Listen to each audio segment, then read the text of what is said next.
Thanks so much, Anthony. Well, that was a very nice introduction. Thank you. I want to say I'm very grateful to Anthony for arranging this. This program, this idea of his of bringing psychology to the public, to me is the most important thing that we as psychologists can do. The volume of information is so great, and the quality of information has improved so markedly over time that there's a lot to share. And we have a relatively short time this evening, but I hope to give you a lot of good perspective about things that matter the most in learning to manage depression. So let me say I will be speaking for roughly 45 minutes or so, and then I will open it up to questions. Let me start with a story and get you thinking about this topic. When I was a young psychologist back in 1829, my first job was working in a psychiatric facility, and I was the admissions person. It was my job to admit new patients to the unit. Now, this is a locked facility. People aren't getting locked up because they're doing well. They're not really doing very well at all. And so my job was to interview them, find out why they were there, what was going on in their lives, what the expectation was for their hospitalization, what medications they were on, what the treatment plan was, all those kinds of things. Now, I'm young, I'm inexperienced, and for me to have the opportunity to interview many hundreds of people in a relatively short period of time turned out to be pivotal in all the things I'm going to talk to you about tonight. I would interview people who had been through the worst experiences that you can imagine. People who had been raped, tortured, mutilated. People who had fled their homelands literally with the bullets whizzing past their head. People who lost their entire family in one fell swoop in a plane crash or a car crash. People who had suffered the worst adversities you can possibly imagine. And when I would interview these people, it was easy to appreciate why they were broken, why they were so despairing, why they had given up on life. That was, of course, an interesting lesson, to say the least. The compassion, the empathy was very easy. But what fascinated me clinically, that has every bit of relevance to what we're going to talk about tonight, is when I interviewed people who had been through these horrific experiences, people who probably should have been depressed, but they weren't. And I wanted to know, why not? What is it about the way that these people are coping that somehow serves to insulate them against depression? So it gave rise to the 4 research questions that have guided my career now for more than 40 years. Think about your answers to these questions because we're going to talk about them. The first question was, are there skills that people have that serve to insulate them? Very interesting. When you ask people directly, gee, anybody who had been through your circumstances would be depressed, you're not. Why not? And people would give me these very insightful answers like, I don't know. Or they would say, well, I guess it's just luck of the draw, or I guess it's good genetics. But they couldn't really give me any insight into that. They're just living it. They're just being who they are, doing what they're doing. So as a young researcher, interviewing people and asking a million questions, slight exaggeration, and you find out that they like murder mysteries, and they like taking walks in the park, and they like playing with their kids and grandkids, and they like ice cream, and they like all kinds of things, and there I am trying to figure out, so what is it? Well, we've answered that question now. It's the ice cream. If only it were that simple. So starting to identify what patterns are present in the way this person thinks about things, in the way they define problems, in the way that they define their relationships, what are they doing in there? And what emerged from that was, with great clarity, were certain patterns of self-organization. Keep that phrase in mind, patterns of self-organization. So then the question became, okay, if I think I have a handle on what's going on with these folks, what we can learn from them, it leads to the second question. Can we say that these skills that these people have are in fact learnable? Are they teachable? Isn't this what the purpose of therapy is to help people acquire these skills that are not intuitive for them, that are intuitive for these other people? Then the third question became the salient research question. Can we prove scientifically, empirically, that when people are taught these particular skills, that it makes a difference, that it reduces their level of depression, reduces the frequency of depression, reduces their vulnerability to relapses, reduces the impact on the people around them? This is one of the things about depression. It doesn't just affect the individual sufferer. One of my recent books is called Depression is Contagious. And not in a viral sense, not in a bacterial sense, but in a social sense. What is it about depression that is so easily transmitted to kids of depressed parents? If you're the child of a depressed parent, your likelihood of suffering depression is 3 to 6 times greater than if you are the child of a non-depressed parent. Just having a depressed parent is a massive risk factor. Not a small one, a big one. So can we prove that by people acquiring and developing skills that it really makes a difference? And then the fourth question has to do with prevention. Now bear in mind, I'm asking these questions more than 40 years ago when we didn't have good antidepressant medications. We had medications that weren't particularly effective and people didn't want to take them. They had annoying little side effects like death. And so all in the span of 40 years, all of those things have changed. We have better medications. We have far better psychotherapies, a far better insight into what depression is, who's vulnerable and under what conditions. But the idea at that time of even thinking about depression in terms of prevention was sheer fantasy. We didn't have good treatment, much less good opportunities for prevention. So I will summarize my response to all 4 of these questions. Yes, yes, yes, and yes. What we have learned is that there are certain vulnerabilities, risk factors. A risk factor is anything that increases the likelihood of somebody suffering a particular disease or condition. And at the time that I started studying depression, we knew of exactly 2 risk factors, gender and family history. We now know that there are scores of risk factors, factors that increase vulnerability to depression. And I'm going to talk about some of the key ones this evening.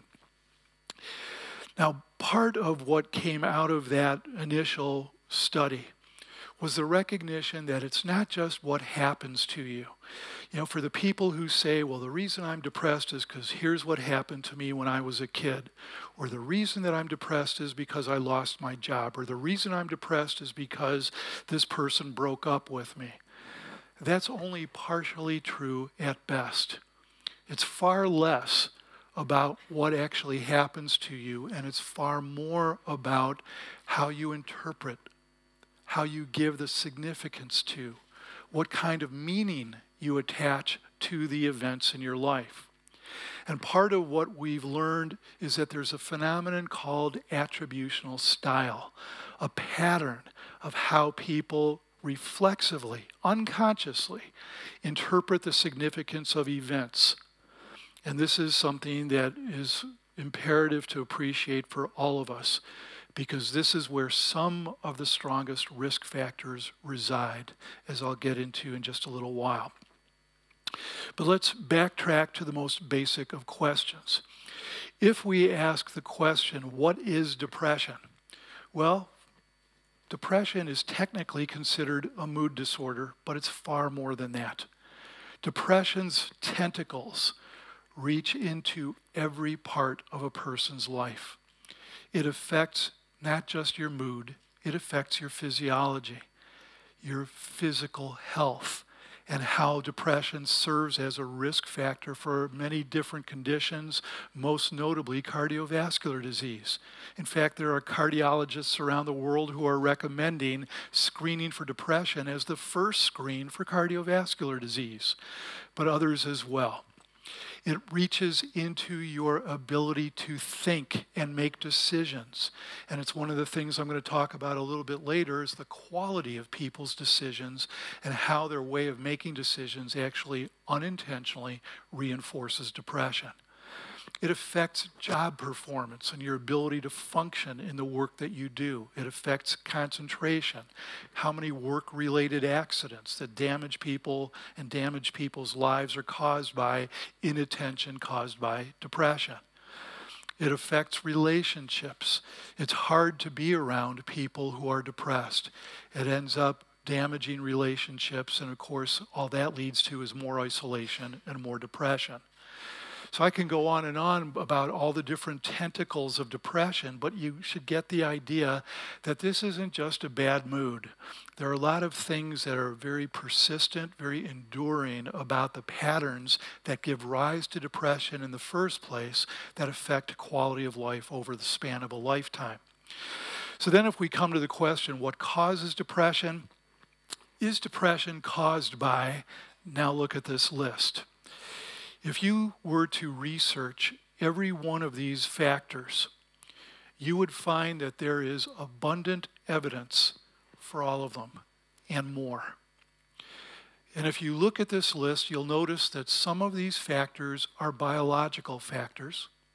Some of these factors are psychological factors. Some of these factors are social factors. And the more that we have learned about depression, the more that we learn how important the social side of the equation really is. That so many of the risk factors for depression, when I talk about depressed parenting and why kids of depressed parents are at so much higher a risk, it isn't through genetics. It's through modeling. As a parent, you can't teach kids what you don't know. And so it becomes an interesting field of research. What is the relationship between family structure, family coping styles, family atmosphere, and depression? And to leave it in general for the moment, there are some very significant factors that operate in that arena. It's why I wrote the book, Depression is Contagious, because these factors now are being recognized across a variety of fields. So to summarize that point, how important it is to appreciate and have a multidimensional viewpoint. Yes, biology matters, but surprisingly, not as much as you would think. That when we look at what's termed genetic variants, how much do genes play a role in depression? Is there a depression gene? No. Are there genes that make people vulnerable to depression? Definitely. And so if we look at biochemistry, yes, it's a factor. If we look at disease processes, there are many diseases where depression is a predictable consequence. If we look at drugs, there are many drugs that have depression as a predictable side effect. Biology matters, but when we look at genetic variants, that figure is between 0.3 and 0.4. That represents a mild, moderate, at best, genetic influence. So when we look at the power of the psychological factors, individual history, individual problem-solving styles, individual coping styles, these are the kinds of things that are in the domain of individual psychology.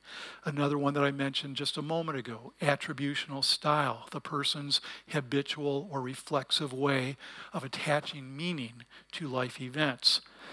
And the social side of the equation. As we've learned from studies of depression's prevalence, a field called epidemiology, this has been particularly revealing. I don't know if you saw the big announcement last year from the World Health Organization. Well, in 2004, the World Health Organization, which monitors health issues of all types around the world, including depression, but other things as well, cancer, AIDS, MS, you name it. In 2004, the World Health Organization declared depression the number 4 cause of human suffering and disability, behind cancer, heart disease, and traffic accidents. They predicted in 2004 that by the year 2020, depression would rise to be number 2. In fact, depression reached number 2 in late 2013. Last year, just around this time, depression was declared the number 1 cause of human suffering and disability. And the numbers are increasing. There is no demographic group where the numbers are going down. In every demographic group, the numbers are going up. When we look at the epidemiology, it's the 25 to 44-year-olds who represent the largest group of depression sufferers. But the fastest growing group is their children. And this is one of the things that I am deeply concerned about.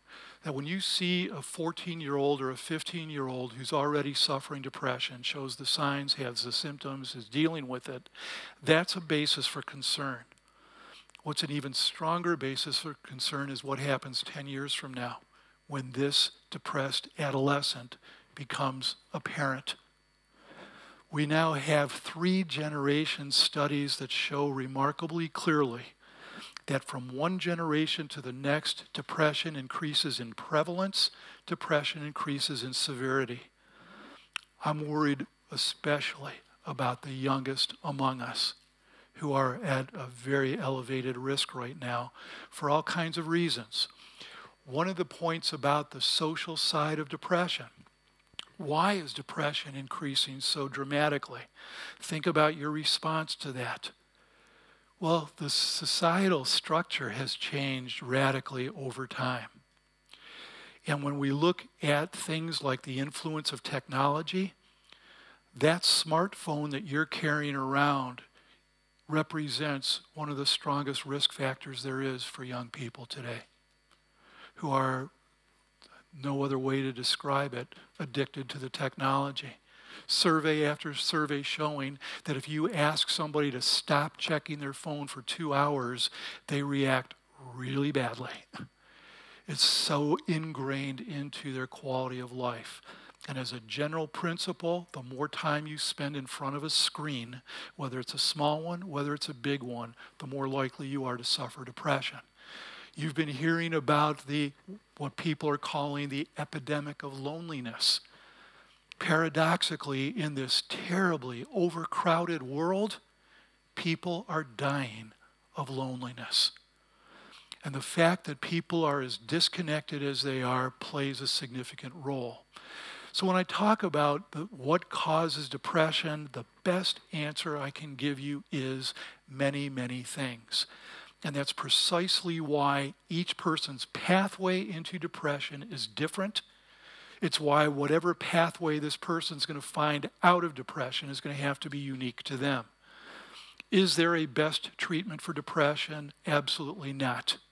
Is there a best approach? Absolutely not. The best approach is the one that works for you.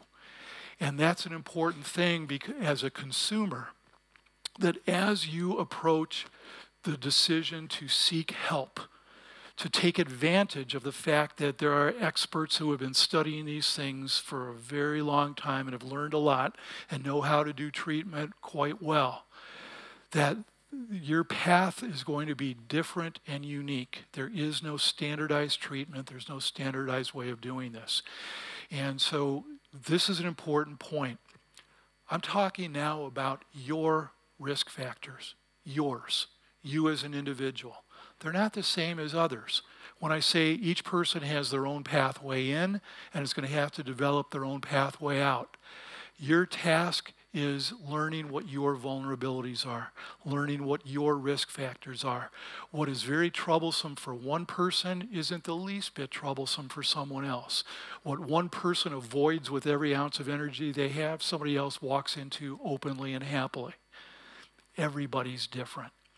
And so when we look at that point, which is really nothing to sneeze at, we really have to appreciate that it's that level of individual attention, learning about yourself, that becomes one of the most important things that you can do.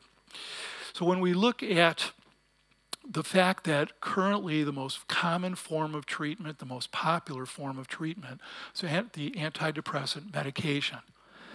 Now, antidepressant medications really became popular in the late 1980s with the first release of Prozac, the first of the newer generation antidepressants. I'm not going to say a lot about antidepressants right now, just a couple of general comments. What I will say definitively is medications are too heavily relied upon. Medications are viewed as somehow going to be the answer. And I can tell you, the more that we understand the social aspect of depression, the more confidently I can say to you, there will never be a drug that cures depression any more than there will be a drug that cures racism or poverty. Looking at it through the lens of biology is an exceptionally limited perspective. Why I made a point of showing you the slide that shows you the biological factors, psychological factors, social factors. Now, it's not that I am against antidepressants. Part of writing for Encyclopedia Britannica is I can't just say it because it's my opinion. Where's the evidence for it? Antidepressants can do two things reasonably well.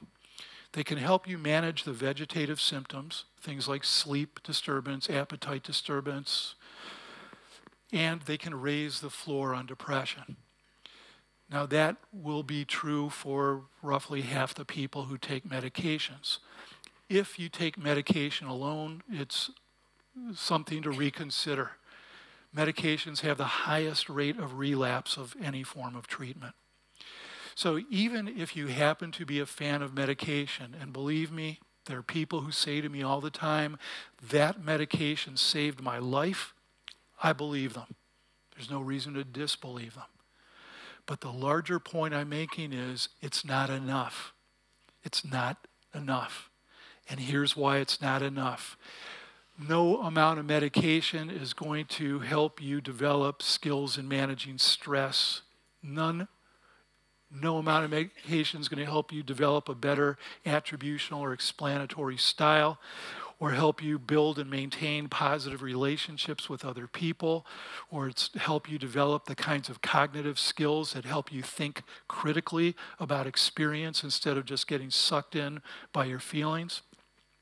It's not going to help you develop problem-solving skills. It's not going to help you develop better decision-making strategies. It's not going to teach you how to build a support network with people. It's not going to help you come to terms with whatever crummy things have happened in your life. And it's certainly not going to help you build one of the most important things, one of the most important things in getting treatment is how to build a compelling future. The past, whatever distresses, whatever traumas, whatever situations you've faced, I get that. I listen to those experiences all the time, and they're tragic. But if we ask the question, who overcomes depression and who doesn't? The people who find themselves facing forward, who start thinking in terms of how do I want my life to be, do better than the people who keep focusing on the past, the unchangeable past. And that's really the key in this. Drugs aren't going to help you do that. So if we look at what these risk factors are that I'm talking about, when I said there are scores of risk factors, literally dozens and dozens of risk factors, things that singly and in combination can give rise to depression very easily. I want to highlight for you some of the key ones, some of the risk factors that have a greater impact than do others. And I'm going to describe these for you and give you an idea of what they look like, sound like, and what you can actually do about them. How are we doing? Okay. So the first one, so let me name them first: the internal orientation, stress generation, rumination, global thinking, and finally, unrealistic expectations. Let's look at each risk factor individually and how it influences your overall quality of experience. The first one, the internal orientation. When I'm talking about the internal orientation, very simply, I mean what people do is they use themselves as the reference point. They use their feelings to make decisions. They use their feelings to interpret the things that they're interpreting, events that happen in their life. The internal orientation drives you inwardly. There are actually some depression writers who have framed depression as being the most narcissistic of all states. Now that's clearly an exaggeration, but it does speak to the quality of self-absorption, what I mean by the internal orientation. And when you use your feelings as the indicator of what to do, you're going to make mistakes. Now, I know that there are people running around loose in the world who will say to you, trust your feelings. Listen to your feelings. Listen to what your heart tells you. I can tell you as a psychologist and depression expert, that is really bad advice. Really bad advice. Because your feelings can too easily deceive you. People can so easily think things are worse than they really are. People can think things are better than they really are. To be able to have the ability to go outside yourself and learn something about what's actually going on out there. Well, when I say internal orientation, it's the subjectivity. Here's what I believe. Here's how I feel. This is the way it is. And when people make bad decisions that unintentionally make their life worse, that really speaks to what I'm going to talk about next with stress generation. But the point I'm making now about what does this mean in terms of what to actually do. I put here the goal is to learn to reality test. One of the most important skills you can develop in life is reality testing. How do I go outside myself in order to know whether this is really what's happening? And if you look at the times that people get in the most trouble, it's when they get wrapped up inside in whatever they happen to believe that may have next to nothing to do with what's actually going on out there. Clinicians call this cognitive rigidity. In plain language, what it means is the key problem with depressed people is that they think things and then make the mistake of actually believing themselves. Thinking is dangerous, potentially. And without the ability to learn how to go outside yourself and reality test, all you can do is be a prisoner of your own thoughts. And if your own thoughts are depressing, you're in trouble. And it's why, especially here in Australia, where CBT is one of the most commonly applied approaches, and appropriately so, helping people learn the cognitive skills of how to gather information and how to use it, instead of just jumping to unfounded conclusions and believing the things that go on. And of course, this also relates to the social isolation. One of the values of relationships is when you have people close enough to you that you can say to them, here's what's going on, here's what I think about it, and hopefully they care about you enough and they're close enough with you to be able to say to you, I don't think you're right about that. It's why the most important skill to counter cognitive rigidity is cognitive flexibility. How can you train yourself to generate multiple explanations for things that happen? Simple example. I call you up, you're not home, I leave a message. Hi, it's Michael. It's 10 a.m., call me back. It's now 10 p.m. at night and you haven't called me back. If I'm a depressed person, what is my predictable attribution or explanation for why you didn't call me back? You don't care about me anymore. That'll cheer me up. But it doesn't stop there. Then it goes to the next level of how come people don't care about me? Why aren't people ever responsive to me? Why aren't people ever staying my friends? And the next thing you know, this person's built this up and built this up until it's literally a suicidal crisis because you didn't call them back. That's how it works. That's the internal orientation. Training people to generate multiple explanations. Why didn't this person call back? Could be this, could be this, could be this, could be this, could be this. Which one is it? I don't know. To master the art of recognizing what you don't know instead of making stuff up and then actually believing yourself. The second risk factor is called stress generation. This is actually one of the most recently developed models of depression, and it has attained already a significant level of empirical support. What stress generation speaks to is how people make decisions that complicate their depression, exacerbate their depression. They don't do it intentionally, but it speaks to the quality of their decision-making strategies. And when people don't have good decision-making strategies, when they just follow their heart, just follow their feelings, they're going to make mistakes. So for example, I can say to my depressed client, I can see from all the cobwebs all over you that you really don't move much.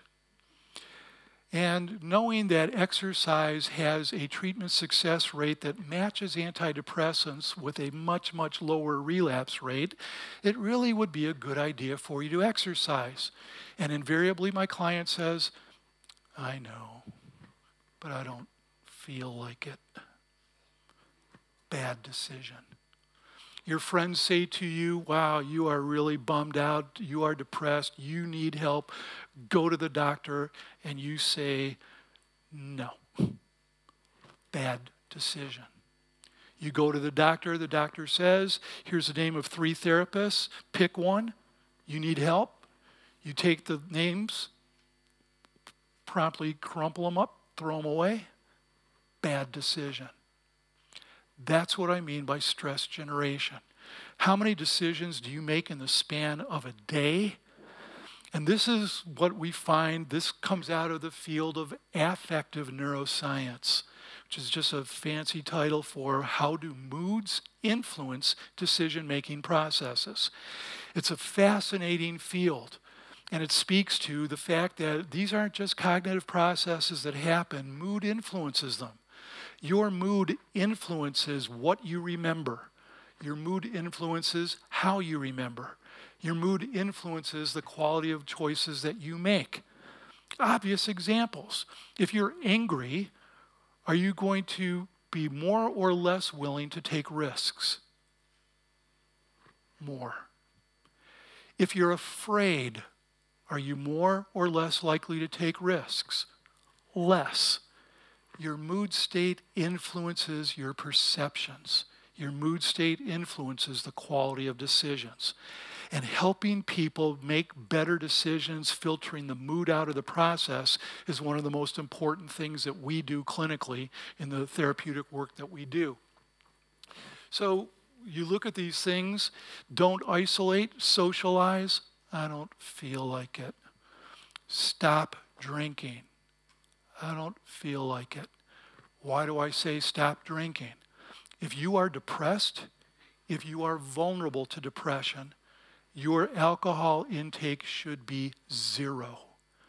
Alcohol is a bad drug for people who are depressed or prone to depression. It has been shown to aggravate the same neural pathways as depression. If you are a depressed person, your alcohol consumption should be 0. And when you say that to somebody, particularly if they're Australian, they say, I don't think so. I'm not going to do that. Bad decision.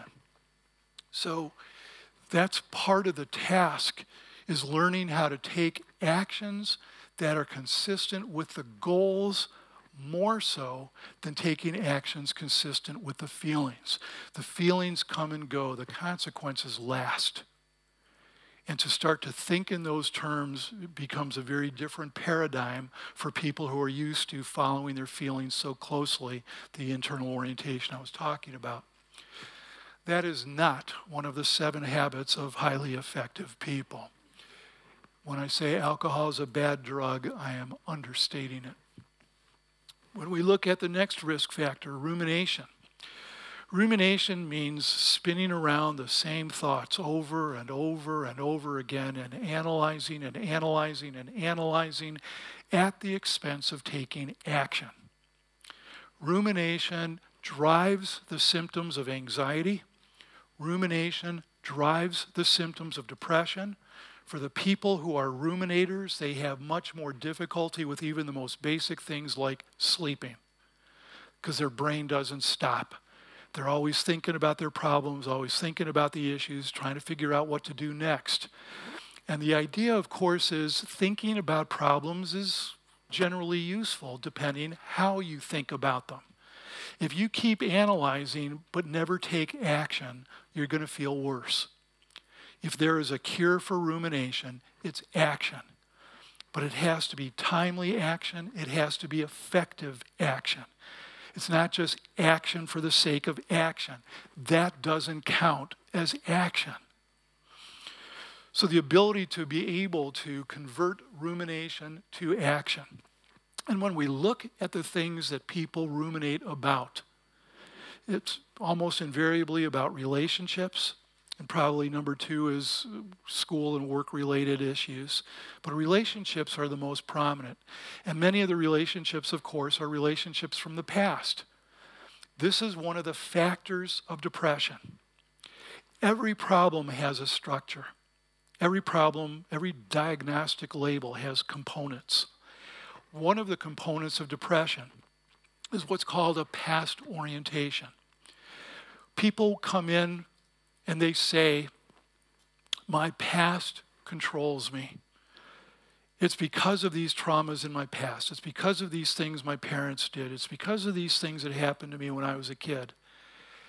And they don't just ruminate about the past, although they do that. But when I say they're also using the past as a reference point, I'm saying they use the past to predict the future. So they say things like, I'll never be happy. Prediction for the future. Why not? Because I never have been.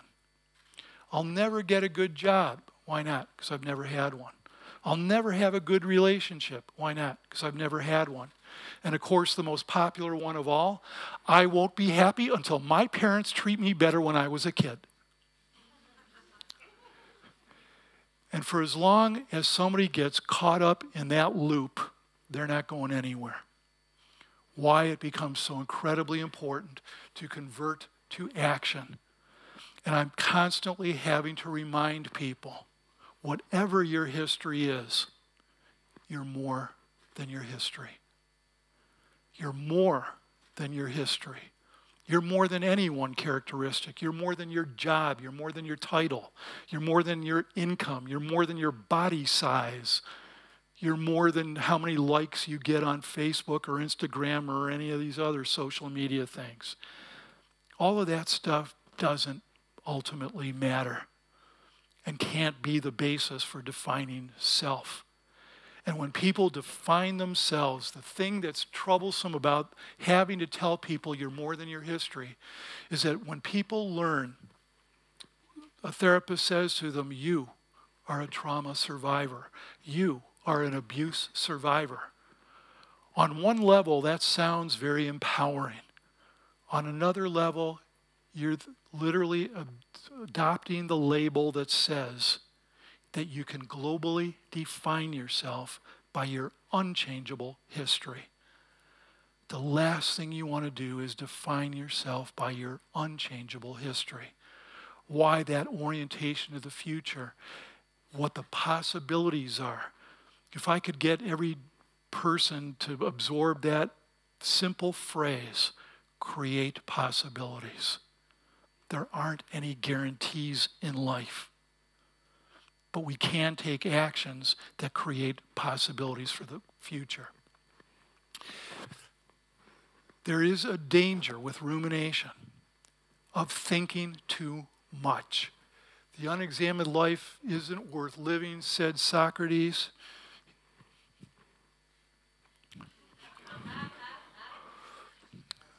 There is a danger in thinking too much, and there's a specific discrimination that has to be made. When is it useful analysis, and when is it useless rumination? And I'll answer the question for you. If it doesn't lead to timely and effective action, it's useless rumination. The next risk factor, one of the strongest ones, is what's called a global cognitive style, if there is such a thing as a typical depressed person, which obviously there isn't.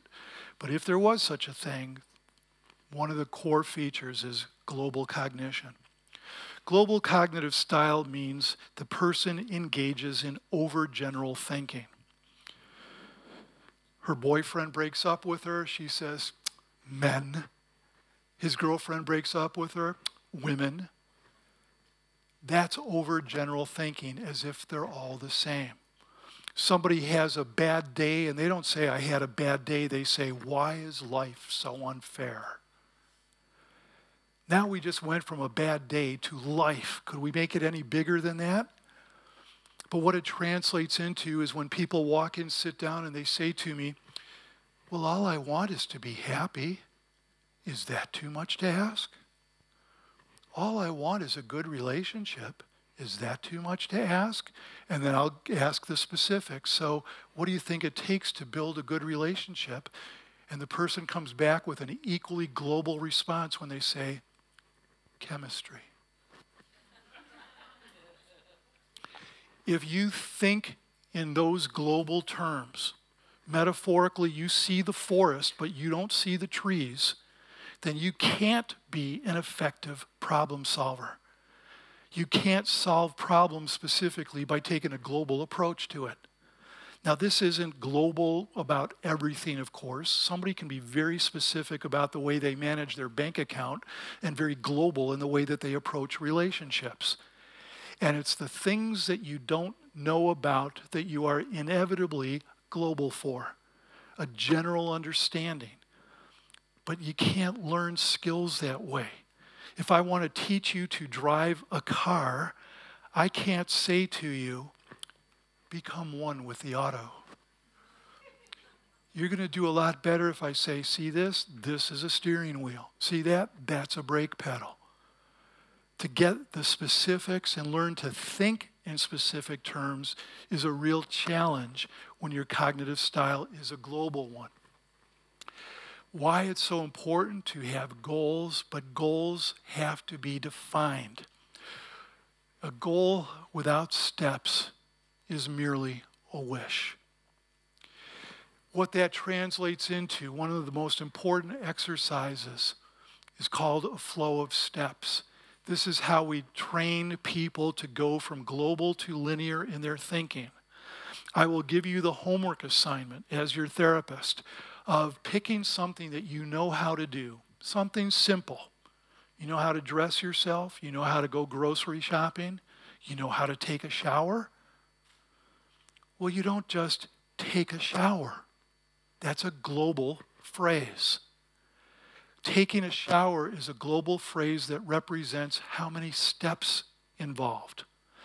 So I will give the client the task of, I want you to delineate every step involved in taking a shower. I want you to pretend that somebody who's never done it before is going to follow your sequence, and your job is to guarantee that they succeed at it. Bring it back to me next time. They come back the next time, they have 3 steps. Get wet, lather up, rinse off.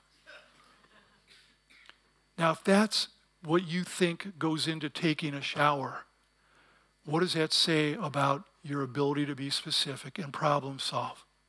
I'm the one who then has to say, excuse me, but how do you find where a shower is? And when you find where a shower is, how do you open the door? And how do you walk through the door? And how do you turn on the light switch? And how do you close the door? And remember to take your clothes off. And what about opening the shower door, or moving the shower curtain, and reaching inside and turning on the hot and turning on the cold, and then testing it out, and then flicking the switch from tub to shower. And by the time you sequence it out, depending on your amount of detail, there's going to be at least 50 steps involved in taking a shower. And what if you miss one of them? You didn't know you had to flick the switch from tub to shower. So there you are standing there naked, watching water running down the drain. I'm such a loser. Everybody else can take a shower and I can't. What's wrong with me?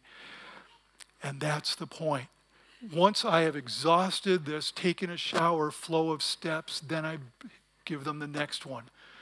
Now that you've done the flow chart for how to take a shower, now I want you to do the flow chart for how to be happy. And that's the first time the person realizes they have not a clue. And then they discover instantly why it isn't happening. If you can't sequence what you're trying to do, it isn't going to happen. This requires a very specific quality of thinking that global thinkers have a hard time doing. It's a training process, training your brain to think in more linear terms in the specific areas where you need help. Otherwise, all you can do is go globally, men, women, and miss how to distinguish who the good ones are from who the not so good ones are. Do a flow chart for that. Okay, then the last one I'm going to speak to quickly, the unrealistic expectations. Our expectations are the filter for how we judge everything. If I'm doing what you think I should do as a speaker talking about depression tonight, then you're very happy with me. If I'm not doing what you think I should do, then you're not happy with me. Our expectations are the filters for how we make judgments about anything. Whether it's a movie that we see, whether it's a restaurant that we go to, whether it's a party that we go to. And it begs the question, how do you know whether your expectations are realistic? What happens so commonly as a pathway into depression for so many is that they have unrealistic expectations. They don't know they have unrealistic expectations, so they're always walking around hurt and disappointed. I swear to God, every morning I want to call the White House and say, let me talk to Melania. And get her on the phone and say, Melania, I understand why you value fidelity. I understand why faithfulness in the relationship matters to you. But look at who you're married to. The closest this guy is going to come to saying no to someone is when he says, not now, we're landing. What she wants makes sense, but not from him. If you really loved me, you'd win the lottery. She doesn't look so happy. And what I'm really curious about is his response to it. I'd love to hear what he says next. Does he say to her, your expectations are a little off since I'm not the one in control of the lottery? Or is he going to say, oh, I wonder if that's true. Maybe I don't love you enough. Maybe I don't know how to love. Maybe I'm defective emotionally. Maybe, and I'll go off into a whole thing about his ability to love. So when we look at how important expectations are, it's a really good idea before you walk into your professor's office, before you ask a friend for a favor, before you ask your boss for a special consideration, before you ask your husband or wife or boyfriend or girlfriend or partner for whatever it is you want, it would first be really nice to know, can this person do this? Is this a part of this person's makeup? Is it realistic to expect that this person can do honesty, or that they can do integrity, or that they can do patience or anything else that you would want from this person? How often people get into relationships with other people and they're forever pulling on them. I want affection. You never give me affection. Well, the fact that you're dating Mr. Spock poses a problem. You've got to know who you're dealing with and whether the expectations are realistic.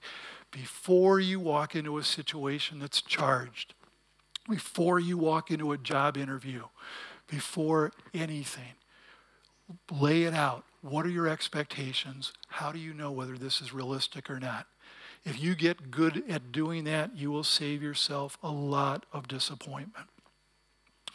Well, I mentioned just in passing, the thing that impresses me the most about all the things I'm talking about to you is that when we have integrated these things into prevention programs, the very skills that I'm talking to you about now, when we have run prevention programs with high-risk populations and been able to demonstrate very scientifically that when people learn these skills, their vulnerability to depression drops dramatically. So for example, we did a program that lasted 6 months with elementary school kids who were at high risk. High risk because they came from very unstable family environments, divorce, violence, abuse, all kinds of things that were really bad in these kids' lives. And for 2 hours every other week for 6 months, total of 24 hours, these kids were trained in problem solving, social skills. And then we followed these kids for almost 10 years. They had less than half the rate of depression, less than half the rate of teenage pregnancy, less than half the rate of drug abuse as the kids who did not go through the program. That's impressive, and that's 24 hours worth of basic teaching of skills. These skills that I'm talking to you about tonight not only have treatment value, they have prevention value. Well, let me highlight for you then some very direct advice to bring this lecture to a close. Getting professional help is an important thing to do. You don't know your own blind spots. You're blind to your own blind spots. The stuff that you struggle with and struggle with and struggle with, you go see somebody who knows what they're talking about, and they can say in 5 minutes, here's what you're missing, here's what we can do about it, and problem solved. It's not always that easy by any stretch of the imagination. But the point being, there's a good value in having trained eyes and ears on what you're dealing with. So how do you know when you need professional help? First and foremost, suicidal thoughts. If somebody's even remotely contemplating that, that is the first cue. You need help now before you do something impulsive. Secondly, when you're feeling stuck and hopeless, when you don't have the support or people around you that you can reality test with. Before it reaches a crisis point, how often people wait until everything's in flames and then they go get help. Well, you don't have to wait until it's in flames. How about you take care of it before things get worse? That requires foresight. The ability to make good decisions, I have emphasized. When you have to make big decisions, am I going to go to this school or that school? Am I going to live here, live there? Am I going to marry this person? Am I going to move in with this person? Should we have mom live with us or not live with us? Should I take this job in another city? What should I do? You have big decisions to make. You really don't want to make them through the filter of depression. I spoke about how depression affects the quality of decision making. Good idea to have somebody else to reality test with. When you know that you're affecting other people, the only responsible thing to do is to get help so you are not contaminating them. Every depressed person on average affects at least 3 other people negatively. And if you know that that depression makes you irritable and angry and overreactive and critical and harsh and all the nasty things that come out of people when they're not feeling good, you owe it to the people that are in your sphere of influence to make sure you get the help that you need. It's important to shop for a therapist. Like any field, it wouldn't matter if we're talking about plumbers or electricians. In any field, there are people who are more well-trained, people who are better skilled, people who have more experience. And it means that your job is going to be to shop and to have the kinds of questions handy that you need to have answered. Is this person experienced with depression? What is their general approach to it? What's their style? How active are they in the treatment process? Will they assign homework to you? Will they involve other people? Couples work, family work, other people who are involved in this problem for you? Are they available for appointments? What do they charge? How long are their sessions? That's what I mean by shopping. To have plenty of questions ready for, as you interview different therapists, for who you click with, who you discover just by talking with them. You could tell that there's some juice there that you want to be with this person. So I gave you all these things about choosing a therapist. Let me just give you the last couple of slides of very specific bullet point pieces of advice if you're dealing with depression. First, get a thorough physical exam. When I say that biology matters, this is the starting place to make sure that there isn't anything going on medically that would give rise to depression as a consequence. Avoid alcohol completely, yes, you. Strive to learn about your vulnerabilities and develop ways to manage them. What are your specific risk factors? What are the things that you're reactive to that other people are not particularly reactive to? Learn to distinguish facts from feelings, beliefs from facts. Sleep is such a critically important issue. It's the #1 complaint of people who suffer depression. How it affects their quality of sleep, creates insomnia. No surprise then that fatigue is the second most common complaint. A very important thing to be able to take sleep seriously. Sleeping with your smartphone, not a good idea. Having your computer on, not a good idea. Having roommates that are blasting Jimi Hendrix at 3 in the morning, not a good idea. Being very, very careful about the environment you create. Challenge yourself 50 times a day. Here's what I think. How do I know? Reality testing, such a critically important skill. Exercise, easy, available. It works. And part of the reason it works is not just because of the neurochemical. That hypothesis is a reasonable one. But the other thing about exercise is the gains are to be made very quickly. You start exercising today, you can barely walk half a block, and you stay with it, and 2 weeks from now you're walking a mile. The gains happen very quickly, and for people who typically have low frustration tolerance, this is a good way to get ahead relatively quickly. Do fun things and do them often. One of the first things to go when somebody's depressed is their sense of humor. There's nothing worse than when you crack a joke to somebody and their response to it is, and it ends there. To do fun things. To follow the motto that at least some of the time, dare to be superficial. Get and stay connected to other people. Learn to relax. Relaxation processes, meditation, visualization, guided imagery, hypnosis. Any kind of relaxation process is going to be beneficial. Being goal-oriented in the important areas of your life. But again, they have to be realistic goals. If you can't do the flow of steps, if you don't know what the steps are, then you're caught up in that. You wish, but you don't really have a plan. Prioritize and problem solve. Get support, get help, don't wait. If I'm going to talk about the things to do, I might as well talk about the things not to do. Don't dwell on the past, it's gone. But tomorrow hasn't happened yet. Really focus on what can I do that'll be different in the future, that'll change how I feel about the past. Don't compare yourself to others. This is one of the worst things about social media. If you watch social media, if you participate in social media, how easy it is to conclude everyone else is having fun, everyone else is lovable, everyone else is popular, everyone else is going places that are cool, everyone else is, and I'm not. Guaranteed pathway into feeling lousy, comparing yourself to other people, particularly when you don't have any information. You know, you can't look at a picture and say that that's this person's life. That's global thinking. Don't catastrophize. It helps to understand the probabilities. Don't leave important things unsaid or unresolved. Closure counts for a lot. Don't analyze too deeply. Move on.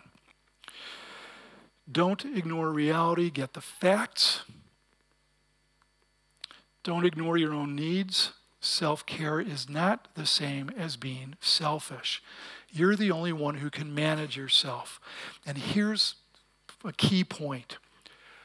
No mood expert that I know of would ever talk about curing depression. Keep this point from this lecture. The goal is not to cure depression. The goal is to learn how to manage your moods. That phrase, manage your moods. You don't exercise once and now you're done with the exercise thing. You don't discipline your kid once and now you're done with the parenting thing. You don't make a bank deposit once and now you're done with the banking thing. These are things you have to manage every day of your life. And managing your mood requires the skills. Psychologists call it self-regulation. But the simple phrase, managing your mood, counts. It's what I'm really speaking about. It helps to have a realistic expectation. Who gets depressed? Everybody. Everybody's vulnerable. If you are capable of moods, you're capable of mood disorders. Learning how to manage that aspect of yourself is so critically important. Don't give up or be passive. Try again, but do something different. Don't isolate. Find good people to be with. And don't leave time unstructured. There is so much more I could say.